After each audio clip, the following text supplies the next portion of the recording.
안녕하세요. 오늘은 많은 분들이 정말 궁금해하시는 주제, 바로 부를 스스로 만들어가는 법에 대해 이야기 나눠보겠습니다. 네, 나발라 비칸트의 유명한 영상이죠. How to get rich. 이걸 바탕으로 그 핵심 원칙들을 한번 깊이 파헤쳐 볼 텐데요. 네, 이게 단순히 뭐 돈 많이 버는 법 이런 차원을 넘어서는 거죠? 그렇죠. 부에 대한 관점 자체를 좀 바꿔줄 수 있는 그런 통찰을 찾아보는 시간이 될 것 같습니다. 맞습니다. 시작부터 그 중요한 구분이 나오잖아요. 부랑 돈이랑 지위 이게 다 다르다는 거. 아, 네네. 부, 돈, 지위. 어떻게 다른 거죠? 그러니까 부는요, 내가 자는 동안에도 나를 위해 일하는 자산 같은 거예요. 약간 긍정적인 합의 게임. 아하, 같이 만들어가는 거군요. 네. 근데 지위는 좀 다르죠. 이건 누군가 이기면 누군가는 져야 하는 그 제로섬 게임이거든요. 경쟁이군요. 네. 이 차이를 딱 이해하는 게 첫걸음인 것 같아요. 그렇죠. 많은 사람들이 그냥 막연히 부자가 되고 싶어 하는데 이게 뭐 운인지 노력인지 어디서부터 시작해야 할지 좀 막막해 하잖아요. 맞아요. 근데 나발은 부자 되기가 운이 아니라 배울 수 있는 기술이라고 딱 잘라말았는데 이게 참 흥미모어요. 네, 기술이다.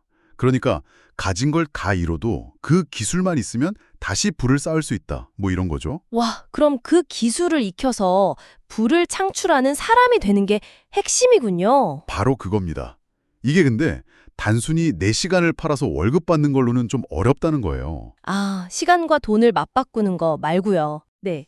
진정한 부는 사업체나 제품, 아니면 뭐 지적 재산 같은 거에 대한 소유권, 그러니까 지분을 가질 때 생긴다는 거죠. 소유권, 지분. 네. 내 투입과 결과가 꼭 1대1로 비례하지 않는 구조를 만들어야 한다는 거예요. 아, 그렇군요. 소유권이 정말 핵심이네요. 그러면 그 부를 만드는 기술의 구체적인 요소는 뭘까요? 나발이 네 가지를 딱 꼽던데요. 네 가지. 첫 번째가 고유 지식, specific knowledge죠. 고유 지식. 이게 학교에서 배우는 거랑은 좀 다른 것 같아요. 그렇죠. 정규 교육만으로는 얻기 힘든, 뭐랄까, 당신의 그 타고난 재능이나 진짜 호기심, 아니면 막 불타는 열정, 이런 걸 따라갈 때 자연스럽게 쌓이는 지식이거든요. 남들이 쉽게 가르쳐줄 수 없는 거군요. 그렇죠. 나발 자신도 어릴 때 어머니 덕분에 자기가 사업 비평에 재능 있다는 걸 알았다고 하잖아요. 아, 스스로는 잘 모를 수도 있겠네요. 네, 그래서 진짜 관심사를 깊게 파고드는 게 중요해요. 그게 나만의 희소성이 되는 거죠. 자신만의 무기를 찾는 거군요. 두 번째 요소는 책임감이라고 했어요. 자기 이름을 걸고 공개적으로 위험을 감수하는 거. 오프라나 머스크처럼요. 이건 좀 부담스러운데요? 양날의 검이죠. 당연히 실패하면 비난받을 각오를 해야 해요. 그렇죠. 하지만 성공하면 엄청난 신뢰와 보상을 얻게 되고요. 더 중요한 건 이 공개적인 책임감이 있어야 사람들이 당신에게 더 큰 자원, 그러니까 지분이나 레버리지를 맡긴다는 거예요. 아, 그럴 수 있겠네요. 사회적인 증명이 되는 거죠. 이 사람은 책임질 각오가 되어 있구나. 단순히 리스크를 지는 걸 넘어서 더 큰 기회를 얻기 위한 발판이 되는 거군요. 알겠습니다. 그럼 세 번째, 레버리지. 이건 어떻게 활용하나요? 지렛대 같은 거잖아요. 네, 작은 힘으로 큰 효과를 내는 건데 전통적으로는 자본이나 노동력이 레버리지였죠. 그렇죠. 근데 나바른 시대의 가장 강력한 레버리지는 바로 코드와 미디어라고 봐요. 코드와 미디어. 네, 이건 누구 허락받을 필요도 없고 복제하는데 비용이 거의 안 들잖아요. 아, 그렇죠. 지금 우리가 하는 이것도 일종의 미디어 레버리지인 셈이네요. 정확합니다. 우리의 고유한 분석이나 지식을 이 미디어 레버리지를 통해서 확산시키는 거죠. 와, 코드와 미디어. 확장성이 정말 엄청나네요. 자, 마지막 네 번째는 판단력입니다. 워렌 버핏 얘기가 딱 나오던데요. 네. 레버리지가 커질수록 이 판단력의 중요성은 정말 기하급수적으로 커져요. 왜 그렇죠? 생각해보세요. 잘못된 방향으로 큰 지렛대를 쓰면 그 파급 효과도 엄청나게 크겠죠. 아, 맞네요. 큰일 가겠네요. 그렇죠. 판단력은 결국 단기적인 감정에 휘둘리지 않고 장기적인 결과를 예측하는 능력, 뭐 지혜라고도 할 수 있겠고요. 그럼 이건 어떻게 기르나요? 주로 경험에서 나온다고 봐요. 특히 빠르게 실패하고 배우는 그 과정, 거기서 길러지는 거죠. 알겠습니다. 고유지식, 책임감, 레버리지, 판단력.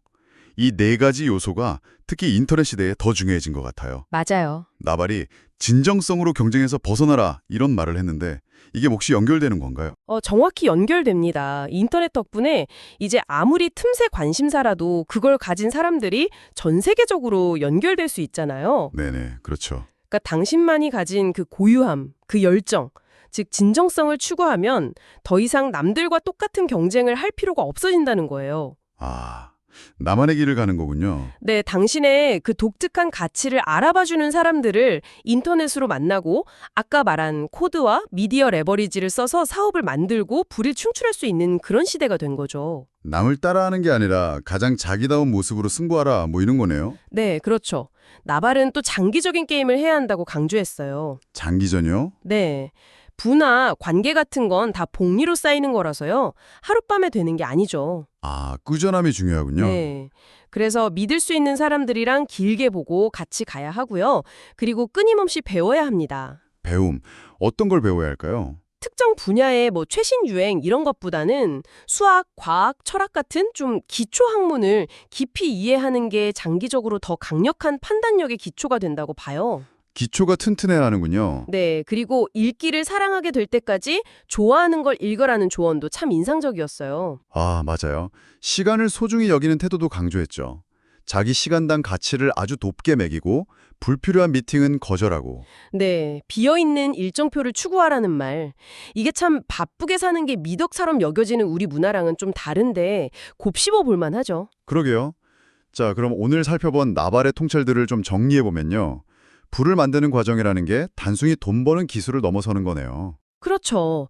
자신의 그 고유함, 즉 고유 지식을 발견하고 그걸 책임감을 가지고 세상에 내놓고 코드나 미디어 같은 강력한 레버리지를 활용해서 가치를 증폭시키고 그 과정에서 현명한 판단력을 발휘하는 것. 어떻게 보면 자기 자신을 상품화하는 여정이라고 할 수도 있겠네요. 네, 당신의 정체성, 그리고 당신이 진짜 좋아하는 일이 곧 불을 만드는 동력이 되어야 지치지 않고 오래 갈 수 있다는 거죠. 알겠습니다. 오늘 정말 많은 통찰을 나눴는데요. 마지막으로 청취자분들께 한번 던져볼 질문이 있습니다. 네, 나말은 사실 부 자체보다 건강이나 평온한 마음, 좋은 관계 같은 게 진정한 행복의 요소라고도 말했거든요. 맞아요. 돈이 전부가 아니라는 거죠. 네. 그렇다면 오늘 우리가 이야기 나눈 이 부의 원칙들을 추구하는 과정이 과연 삶의 다른 중요한 가치들, 그러니까 건강이나 마음의 평화, 관계 같은 것들과 어떻게 조화를 이룰 수 있을까요? 아니면 혹시 충돌하지는 않을까요? 생각해볼 문제네요. 네. 당신의 삶에서 이 균형점을 어떻게 찾아갈 수 있을지 한번 고민해 보시는 것도 의미 있는 탐구가 될 것 같습니다.